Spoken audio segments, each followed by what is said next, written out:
Sasa tumekuwa na viongozi kutoka Mlima Kenya. Kwa mfano, 1963 president alitoka Mlima Kenya.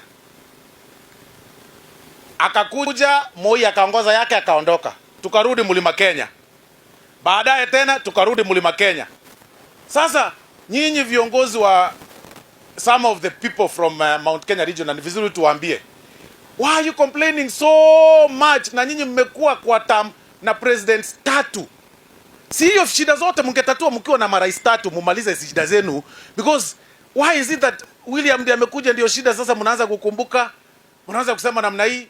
Niliona waziri fulani akiita press, akicastigate president, akicastigate security agencies.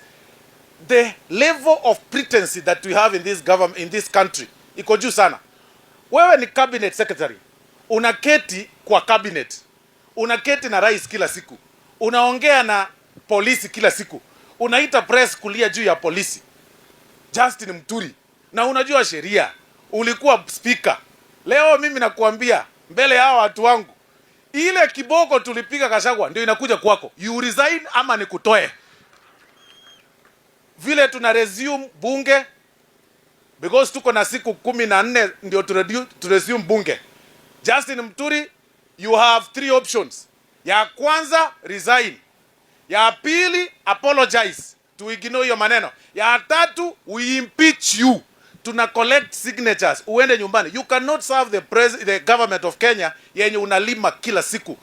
Ati yo maneno namna hii. Sani yako anashikwa akifanya ukora, unasema ni abduction. Na wewe sani yako alipatikana kwa bar na vitu zingine za kufuta sijui nini, akashikwa.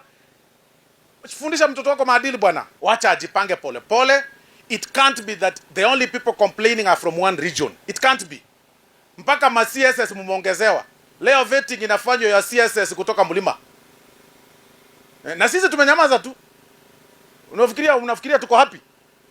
Sisi tuko na CSS moja tu. CSS mmoja peke yake. Alafu CSS leo inatoka kutoka kwa Mlima Kenya wengine. Na tutawapitisha. Kwa sababu ni watu tunajua wanafanya kazi. Kabogo ni mtu wa kazi. Huyu Kenyanjui ni mtu wa kazi. Hao wote ni watu ya kazi. Tutawapitisha. But why are you complaining 24/7? Mbona mko mna complain Uhuru akiwa rais? Is it that lazima rais atoke region fulani? Hapana bwana. Hapana. Patia president time. Wakina nani wanasema hivyo president apewe time? Hebu nione kwa hiyo. Hata nyinyi mnakubali?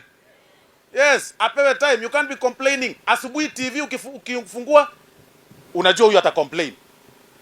Kesho huyu ata complain themselves. Leo tufanye hivyo kwa sababu ya muda na hatukuweza short notice. Ilipelekea 1.5 million wajenge administration block. Nilikuwa kwa hiyo shule yote, nataka shule ionekane shule ya maana. Toroji, basi toroji. Na kwa 200 na agenda. Kolega sio mako 500. In fact, kolega no tana kende. 28 villages estimate kuigura, doko igora estimate hiyo. Tukawalipia wote for the last years, na sasa tunataka kufanya hivyo next month. Tuizone abande education director azungumza dakika moja, and then balance tumeilipia yote, tumemaliza. Mwalimu wa Ng'ombe nilikujengea shule vizuri. Haya, hii check tunapeana pesa kwa shule nyingi sana, 40 million Kenya shillings tulimjengea, na ninakuongezea another 5 million shillings leo ndio uweze kuendelea ile